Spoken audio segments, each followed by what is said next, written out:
ETF index mutual funds నేర్చుకుని stock మార్కెట్లో రాణించాలనుకుంటున్నారా? వెంటనే ఈ నెంబర్కి కాల్ చేయండి. రాజేంద్ర ప్రసాద్ గారు, మామూలుగా ఏమంటారు అంటే కన్నా ఇందులో నిర్లక్ష్య లోపం అనేది చాలా ఉంది అనేది కనిపిస్తుంది అంటారు. ఎందుకు అంటే ఈ ఫిట్‌నెస్ టెస్ట్స్ అనేది చేస్తారు. ఒక సర్టిఫికేట్ ఇస్తారు. దీనికి ఒక మెయింటెనెన్స్ లేదు అనేది బాగా పడిపోయింది.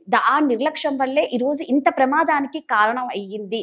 అవి ఏవి పట్టించుకోలేదు. ఇంకొకటి ఏంటి అంటే 5 రోజుల నుంచి ఈ విమానం తిరుగుతూనే ఉందట ఈ ఫ్లైట్. 5 రోజుల నుంచి. అంటే నిన్న కూడా ప్యారిస్ నుంచి వచ్చింది అనే చెప్తున్నారనమాట. అంటే దానికి ఒక సర్వీసింగ్ చేయలేదు. దాంట్లో మెయింటెనెన్స్ లేదు. రీసెంట్‌గా నిన్న ఒక వీడియో వైరల్ అయిపోయింది. ఒక ప్యాసింజర్ ఢిల్లీలో డ్రాప్ అయిపోయారు, దిగారు. అక్కడే ఆయన పంపించాడనమాట. ఒకసారి అంతా షూట్ చేసి చూపిస్తున్నాడు ఆ లోపల ఎలా ఉంది అని. అందరూ విసురుకుంటూ ఉన్నారు. ఏసీలు లేదు. ఏ మాత్రం కూడా ఏమి పని చెయ్యట్లేదు. అంటే అప్పుడే ఇచ్చాడు. ఇంత వర్స్ట్‌గా ఉంది ఇక్కడ ఎయిర్ ఇండియా వాళ్ళ మెయింటెనెన్స్. చూడండి ఒక్కసారి మేమందరం ఎంత ఇబ్బంది పడిపోతున్నామో అని ఢిల్లీలో దిగిపోయాడు. నెక్స్ట్ అహ్మదాబాద్. ఇక్కడ ఈ ప్రమాదం జరిగింది. అంటే ఇక్కడ పూర్తిగా అందరికీ ఏంటి నిర్లక్ష్యమే కనిపిస్తుంది. డీజీసీఏ వార్నింగ్ ఇచ్చినా కూడా పట్టించుకోలేదు. అలాంటిదేమి ఉండదండి. ఇది కొంచెం ఎగ్జాగరేషన్ చేసి చెప్తున్నారు. ఎందుకంటే ఈ ఇంటర్నేషనల్ సివిల్ ఏవియేషన్ రూల్స్ చాలా స్ట్రిక్ట్‌గా ఉంటాయి. ఐకాస్ రూల్స్ కానీ, డీజీసీఏ రూల్స్ కానీ, ఇవన్నీ కూడా ఎయిర్‌క్రాఫ్ట్ స్పెసిఫైడ్ టైమింగ్, తర్వాత స్పెసిఫైడ్ మెయింటెనెన్స్ షెడ్యూల్స్, ఇవన్నీ చాలా స్ట్రిక్ట్‌గా ఉంటాయండి. స్ట్రింజెంట్ రూల్స్ ఉంటాయి. అవి పైలట్స్ మీద ఉంటాయి, ఎయిర్ ట్రాఫిక్ కంట్రోలర్స్ మీద ఉంటాయి, తర్వాత రన్వే మెయింటైన్ చేసే వాళ్ళ మీద ఉంటాయి, ఎయిర్‌క్రాఫ్ట్ మెయింటెనెన్స్ స్టాఫ్ మీద ఉంటాయి. ఏ విధంగా మీరు అన్నట్టు ఎయిర్‌క్రాఫ్ట్ ఇది చాలా 5 రోజుల నుంచి తిరుగుతుంది అంటున్నా కానీ అట్లాంటిది ఏమి ఉండదండి. ఒక ఎయిర్‌క్రాఫ్ట్‌కి డెసిగ్నేటెడ్ టైం ఉంటుంది. ఇది ఇన్ని గంటలు మాత్రం ఫ్లై చేసిన తర్వాత ఇన్ని గంటలు దానికి సర్వీసింగ్ చేయాలి, తర్వాత ఇన్ని గంటల తర్వాత దానికి ఓవర్ హాలింగ్ చేయాలి. ఇవన్నీ షెడ్యూల్ ప్రాక్టీస్ ఉంటాయండి. అవి లేకుండా ఉంటే ఫ్లైట్ అసలు టేక్ ఆఫ్ కాదండి. ఎందుకంటే మొత్తం ఆటోమేషన్ ఇవాళ రేపు ఒక ఎయిర్‌క్రాఫ్ట్ ఇన్ని గంటలు తిరిగింది అంటే దానికి అన్ని గంటల తర్వాత మళ్ళీ దాని తర్వాత నెక్స్ట్ మెయింటెనెన్స్ షెడ్యూల్ ఉంటుందండి. ఆ మెయింటెనెన్స్ షెడ్యూల్ కానీ అది చేయకపోతే అది విమానం బయలుదేరడానికి కుదరదండి, వీలవుతుంది. ఇవాళ రేపు అన్ని ఆటోమేషన్ అయిపోయినాయి. మనకు వెహికల్స్ ఎలాగో డ్రైవింగ్ లైసెన్స్, తర్వాత ఇన్సూరెన్స్, ఇవన్నీ ఎలా ఆటోమేషన్ అయిపోయినాయో ప్రతి ఎయిర్‌క్రాఫ్ట్ కి మొత్తం కంప్లీట్ డేటా ఉంటుందండి. ఇంటర్నేషనల్ సివిల్ ఏవియేషన్ రూల్స్ చాలా స్ట్రిక్ట్ గా ఉంటాయి. వాళ్ళు ఏమాత్రం ఎయిర్‌క్రాఫ్ట్ కానీ, సేఫ్టీ కానీ, స్టాండర్డ్స్ లో ఒక్కటి కానీ మిస్ అయినా కానీ ఎయిర్‌క్రాఫ్ట్ ని గ్రౌండ్ చేస్తారు. గ్రౌండ్ చేసి మళ్ళీ తిరిగి అది సర్టిఫికేట్ అప్లోడ్ చేసిన తర్వాతనే అది టేకప్ చేయగలదు. అలాగే పైలట్స్ కూడా స్టాండర్డ్స్ చాలా స్ట్రిక్ట్ గా ఉంటాయి. వాళ్ళు విమానం ఎక్కే ముందు వాళ్ళకి బ్లడ్ టెస్ట్ చేస్తారు, బ్రీత్ అనలైజ్ చేస్తారు, ఏమైనా ఆల్కహాల్ తీసుకున్నారా అని, డ్రగ్స్ ఏమైనా తీసుకున్నారని ఆ టెస్ట్ చేస్తారు. తర్వాత వాళ్ళు ఫిజికల్ హెల్త్ చెక్ చేస్తారు, వాళ్ళ బాడీ పారామీటర్స్ ఎలా ఉన్నాయి, తర్వాత బీపీ ఎలా ఉంది, మిగతా అన్ని పారామీటర్స్, వాళ్ళు రాత్రి నిద్రపోయారా లేదా అంతకుముందు రాత్రి, ఇవన్నీ చేస్తారు. ఎందుకంటే ఇవన్నీ హ్యూమన్ సైకాలజీ కూడా ఇంపాక్ట్ అవుతుంది ఫ్లయింగ్ మీద. సో వాళ్ళకి సఫిషియెంట్ రెస్ట్ ఉందా లేదా, ఇవన్నీ పారామీటర్స్ చూసి వాళ్ళని కంప్లీట్ గా వాళ్ళు మెడికల్లీ ఫిట్ అంటేనే వాళ్ళని కాక్పిట్ లో పంపిస్తారండి. వాళ్ళకు కూడా సఫిషియెంట్ రెస్ట్ ఇస్తారు. వాళ్ళకి రెస్ట్ లేకుండా మళ్ళీ వాళ్ళని తిరపరు. అలాగే విమానానికి కూడా సఫిషియెంట్ రెస్ట్ ఇస్తారు. ఏ విధమైనటువంటి దానికి విమానానికి షెడ్యూల్లో ఇన్ని గంటలు చేయాలి, ఇన్ని గంటలు ఫ్లై చేసిన తర్వాత కంపల్సరిగా దీనికి ఈ విధమైన సర్వీసింగ్ చేయాలి, ఇవి చేంజ్ చేయాలి ఎయిర్‌క్రాఫ్ట్ లో, అవన్నీ ఆటోమేటిక్ గా జరిగిపోతుంటాయి. అంటే ఏ ఒక్కటి జరగకపోయినా కానీ విమానం టేక్ ఆఫ్ కాదండి. అందులో బోయింగ్ విమానాలు ఈ విధంగా టేక్ ఆఫ్ అయిన కొద్ది క్షణంలో జరగడం ఇదే మొట్టమొదటిదండి. ఇప్పుడు 1100 విమానాలు తయారు చేసింది. ఆ 1100 విమానాల్లో ఇప్పటి వరకు ఇన్ని సంవత్సరాల్లో మొట్టమొదటి యాక్సిడెంట్. యాక్చువల్‌గా ఈ విమానమే మొన్న డిసెంబర్‌లో కూడా కొంచెం తప్పిపోయింది అని అంటారు. జూన్ 2024 తర్వాత డిసెంబర్‌లో కూడా ఈ విమానం ఆల్రెడీ అంటే ఇన్ని కంప్లెయింట్స్ ఉన్నాయి ఈ విమానంకి. డిసెంబర్‌లో ఒకటి జరిగింది. తప్పించుకున్నారు. మళ్ళా ఇప్పుడు అంటే ఎన్ని కంప్లెయింట్స్ ఇచ్చినా పట్టించుకోవటం లేదు అనేది బాగా పడిపోయింది. అలాంటిది ఉండదండి. బట్ కంప్లైంట్స్ మీరు అన్నట్టు విమానయానంలో వాళ్ళు 100% డెఫినెట్ గా మీరు అంటారు దాన్ని ఏమంటారంటే జీరో సిండ్రోమ్ అనమాట. జీరో సిండ్రోమ్ అంటే వాళ్ళు 1% కూడా ఛాన్స్ ఇవ్వరు.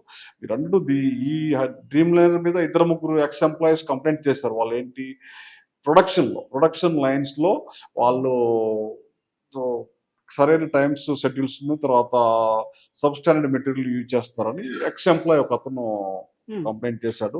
ఆ తర్వాత ఇంకొక అతను కూడా దీంట్లో ఒక పార్ట్స్ ఏవైతే వాడుతున్నారో అవి కొన్ని సబ్స్టాండర్డ్ అని చేయటం జరిగింది. ఈ రెండే కంప్లైంట్స్ ఉన్నాయి ఉమ్, ప్రొడక్షన్ లెవెల్లో. అలాగే మీరు అన్నట్టు విమానాల్లో ఏసీ వెంట్ పని చేయట్లేదు, అవన్నీ లోకల్ అండి, దాని ఇంపాక్ట్ ఎక్కువ ఎయిర్ క్రాఫ్ట్ మీద ఇవి ఉండదు. అవి మైనర్ అనమాట, చాలా మైనర్ లోపల ఇన్ ఫ్లైట్ పాసెంజర్ సిస్టమ్స్లో. అవి ఏమన్నా స్లైటెస్ట్ ఏదైనా ఉంటే అది పాసెంజర్స్ కూడా కొన్ని మిస్ హ్యాండిల్ చేస్తుంటారు, వాళ్ళు ప్రెస్ చేయటంలో బటన్స్ అవి కొన్ని అట్లాంటి మిస్ హ్యాండిల్ చేయొచ్చు. కానీ మీరు అన్నట్టు అంతగా పని చేయకపోవటము అట్లాంటిది ఏమి ఉంటుంది, ఎందుకంటే వాళ్ళ స్టాఫ్ కూడా 2 పైలట్స్ తర్వాత 10 మంది క్రూ ఉంటారండి. వాళ్ళు కూడా ముందు ఫస్ట్ చెక్ చేసేది వాళ్ళు అవన్నీ బాగున్నాయా లేవో చూస్తారు. ఉమ్, చూసి మనలాగా ఇప్పుడు ఇంతమంది ప్రయాణికులు తర్వాత అందులో వివిఐపీస్ కూడా ఉంటారు, అది ఇంటర్నేషనల్ ఫ్లైట్ అండి ఇది. yes. వీటి స్టాండర్డ్స్ చాలా స్ట్రిక్ట్ గా ఉంటాయి, లేకపోతే వాళ్ళు క్లియరెన్స్ ఇవ్వరు, మొత్తం ఎయిర్లైన్స్ నే ఆపరేట్ చేయకుండా ఆపేస్తారు. ఏ మాత్రము వీళ్ళు ఓ, పొరపాట్లు చేస్తూ ఉంటే, ఇప్పుడు మన ఇండియాలో ఇంటర్నేషనల్ లో ఎన్ని దేశాలు ఉన్నాయంటే 170 దేశాలు ఫ్లై చేస్తుంటే ఉమ్, సేఫ్టీ స్టాండర్డ్స్ మనది ఇంతకుముందు 101 పొజిషన్ లో ఉండేది, దాని నుంచి మనం ఇప్పుడు 45 పొజిషన్ చేరాం. అంటే strict safety standards international aviation ఐకాస్ రూల్స్ లో ఉమ్, మనం ఇప్పుడు 101 నుంచి 45 స్థానానికి మనం వచ్చాం. అంటే మనం సేఫ్టీ స్టాండర్డ్స్ బాగా పాటిస్తున్నాం అనమాట. ఓకే. సో దాంట్లో మనము ఏమాత్రం అనుమానించడానికి వీల్లేదండి. ఇప్పుడు మామూలుగా ఫ్లైట్ చూస్తూ ఉంటే చాలా ఖాళీ బూడిద అయిపోయింది, అంత పేలిపోయిన బ్లాక్ బాక్స్ దాని గురించి మాట్లాడుకుంటే అది మాత్రం ఏం కాలేదు. ఇప్పుడు ఇంత దానికి మనకు నిజాలు తెలియాలి అసలు ఏమైంది అంటే ప్రతి కంప్లైంట్ బ్లాక్ బాక్స్ నుంచే కదండి వచ్చేది. అంటే ఏదన్నా వాళ్ళు చెప్పాలి అంటే ఇప్పుడు మామూలుగా మేడే మేడే మేడే అని 3 times అన్నారంటే మమ్మల్ని కాపాడండి అనే అన్నారు. అంటే ఇప్పుడు ఈ బ్లాక్ బాక్స్ నుంచి మనకి ఏమన్నా సమాచారం రావడానికి ఉందా, అసలు అక్కడ ఏం జరిగింది అనేది? తప్పకుండా అండి. ఈ బ్లాక్ బాక్స్ లో మీరు అన్నట్టు కాక్పిట్ వాయిస్ రికార్డర్ ఒకటి, తర్వాత ఫ్లైట్ డేటా రికార్డర్ ఒకటి. ఈ రెండిట్లోనూ మనకి కాక్పిట్ వాయిస్ రికార్డర్లో పైలట్, కో పైలట్, తర్వాత క్యాబిన్ క్రూ వాళ్ళు ఏం మాట్లాడుతున్నారు ఆ చివరి క్షణాల్లో, ఆ చివరి 33 సెకండ్స్ లో అంతే. వాళ్ళు ఏమేమి మాట్లాడుకున్నారు, వాళ్ళు ఏమేమి వాళ్ళ నుంచి ఎక్స్ప్రెషన్స్ ఉన్నాయి అవన్నీ రికార్డ్ అయిపోతాయి. తర్వాత పైలట్ ఏటీసీతో ఏం మాట్లాడాడు, తర్వాత వేరే పక్కన ఉన్న వేరే విమానాలతో ఏమన్నా సంకేతాలు పంపాడా, సో ఆ రేడియో ఫ్రీక్వెన్సీ ద్వారా మాట్లాడిన మాటలు, తర్వాత క్యాబిన్ లో మాట్లాడుకున్న మాటలు అన్ని రికార్డ్ అవుతాయండి కాక్పిట్ వాయిస్ రికార్డర్లో. తర్వాత ఫ్లైట్ డేటా రికార్డర్ అని ఒకటి ఉంటుందండి, FDR. ఈ FDR లో అన్ని పారామీటర్స్, విమానంలో ఉన్నటువంటి కొన్ని 30-40 పారామీటర్స్ ఉంటాయండి. తన యొక్క హైట్, స్పీడ్, ఆ టైంలో ఎంత స్పీడ్ లో ఉంది, ఎంత హైట్ లో ఉంది, దాని టెంపరేచర్ ఎంత ఉంది, ఇంజిన్ టెంపరేచర్ ఎంత ఉంది అంత టైంలో, ఇవన్నీ ఫ్లైట్ డేటా రికార్డులో రికార్డ్ అయిపోతాయి. వాటినన్నిటిని కాక్పిట్ వాయిస్ రికార్డర్ తర్వాత FDR ఇవి ఎంత మనం మీరు మొత్తం మిగతా పార్ట్స్ అన్ని బూడిదైపోయినా కానీ ఇవి హీట్ రెసిస్టెంట్ మెటీరియల్ తో తయారు చేస్తారండి. 300 డిగ్రీలు 3000 డిగ్రీస్ సెంటిగ్రేడ్ వరకు వెయిట్ చేసినా కానీ పాడవకుండా దాని బాడీ కవర్ అంత సేఫ్టీగా ఉంటుంది.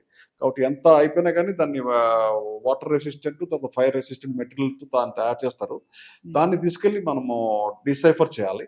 డిసైఫర్ చేస్తే మన విషయాలు మొత్తం చాలా వరకు తెలిసిపోతాయండి లాస్ట్ ఏం జరిగిందని. రాజేంద్ర ప్రసాద్ గారు అన్నట్టు ఆ బ్లాక్ బాక్స్ ఎన్ని డేస్ పడుతుందండి మనకు ఆ విషయాలు తెలియాలి అంటే? ఇప్పుడు జరిగింది ఇన్సిడెంట్ నిన్న కాబట్టి తక్కువ టైం కాబట్టి మనకి రిట్రీవ్ చేసిన తర్వాత 1 week లో మనకి కంప్లీట్ 1 డేటా week లో వచ్చేస్తుంది. అసలు ఏం జరిగింది, మొత్తం వాళ్ళ విషయం. ముందర ఏం మాట్లాడుకున్నారు, ఎంత టెన్షన్ పడ్డారు, వాళ్ళ డిస్కషన్ ఏందో కూడా మనకు ఒక 1 week లో వచ్చేస్తుంది. వచ్చేస్తున్నాం. Thank you.